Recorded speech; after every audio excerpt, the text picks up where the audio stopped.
ಸಹ ನಾನು ಹೇಳುದು ಇವತ್ತು ಏನು ನಮ್ಮ ಒಂದು ಬಿಜೆಪಿ ಕಾರ್ಯಕರ್ತರಲ್ಲಿ ಹೇಳ್ಬೇಕಂತಂದ್ರೆ ಅಂಗಾಂಗ ದಾನಗಳ ಬಗ್ಗೆ ಈಗ ನಮಗೆ ಕೊಟ್ಟಿದ್ದಾರೆ. ಇವತ್ತು ನಾನು ಮಹಿಳಾ ದಿನಾಚರಣೆಯ ದಿನ ನಮ್ಗೆ ಹೇಳಿದ್ದಾರೆ ಎಷ್ಟು ಮಹಿಳೆಯರು ದಾನವನ್ನು ಮಾಡ್ತಾರೆ ಅದರ ಒಂದು ಪಟ್ಟಿಯನ್ನು ಸಹ ಮಾಡಿ ಕಳಿಸಿ ಅಂತ ಹೇಳಿದ್ದಾರೆ. ಇವತ್ತು ನಾವು ಬದುಕಿದಾಗ ಹೆಸರನ್ನ ಮಾಡ್ತೀವಿ, ಸತ್ತ ಮೇಲೆ ನಮ್ಮ ದೇಹ ಮಣ್ಣಾಗಿ ಹೋಗುತ್ತೆ. ನಾನು ದೊಡ್ಡಾಪುರದಲ್ಲಿ ಒಂದ್ಸಲ ಹೇಳಿದ್ರೆ ತಪ್ಪು ಕಲ್ಪನೆ ಇತ್ತು. ಈಗಿನ ಕಾಲದಲ್ಲಿ ಕಣ್ಣು ಕೊಟ್ರೆ ನೆಕ್ಸ್ಟ್ ಜನ್ಮದಲ್ಲಿ ಕಣ್ಣು ಬರೋದಿಲ್ಲ ಅಂತ, ಅದೆಲ್ಲ ಸುಳ್ಳು. ಆ ತರ ಕಲ್ಪನೆ ಇಟ್ಕೊಳ್ಳಕ್ ಹೋಗ್ಬೇಡಿ. ಸತ್ತ ಮೇಲೂ ನಮ್ಮ ಹೆಸರನ್ನ ಉಳಿಬೇಕಂದಾಗ ಅಟ್ಲೀಸ್ಟ್ 2 ಕಣ್ಣು ಆಗ್ಬೋದು, ಕಿಡ್ನಿ ಆಗ್ಬೋದು, ಯಾವುದನ್ನಾದ್ರೂ ಸಹ ದಾನವನ್ನ ಮಾಡಬೇಕು.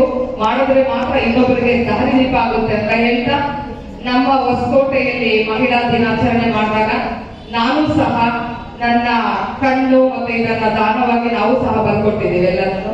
ಮತ್ತೆ ನಮ್ಮ ರಾಜ್ಯದಿಂದ ಬಂದಿರೋರು ಅವರು ಸಹ, ನಮ್ಮ ರಾಜ್ಯಾಧ್ಯಕ್ಷರಾಗಿರುವಂತಹ ಮಂಜುಳಾ ಮೇಡಮ್ ಅವರು ಹೇಳಿರೋ ಪ್ರಕಾರ ನಾನು ಎಲ್ಲರಿಗೂ ಮಹಿಳೆಯರಿಗೆ ಹೇಳೋದಂದ್ರೆ, ಮಹಿಳೆ ಮನಸ್ಸು ಮಾಡಿದ್ರೆ ಏನನ್ನಾದ್ರೂ ಸಹ ಮಾಡ್ಬೋದು. ಪ್ರತಿಯೊಂದು ದಿನಾನೂ ಸಹ ನಿಮಗೆ ಒಂದು ಹೊಸ ದಿನ ಅಂತ ನೀವು ತಿಳ್ಕೊಳ್ಳಿ. ನೀವು ಅದನ್ನ ಪ್ರತಿಯೊಂದು ನನ್ನ ಕೈಲಿ ಆಗುತ್ತೆ ಆಗಲ್ಲ ಅನ್ನುವಂತಹ ನೆಗೆಟಿವ್ ಮೈಂಡ್ ಸೆಟ್ ನಿಮ್ಮಲ್ಲಿ ಬರಬಾರ್ದು.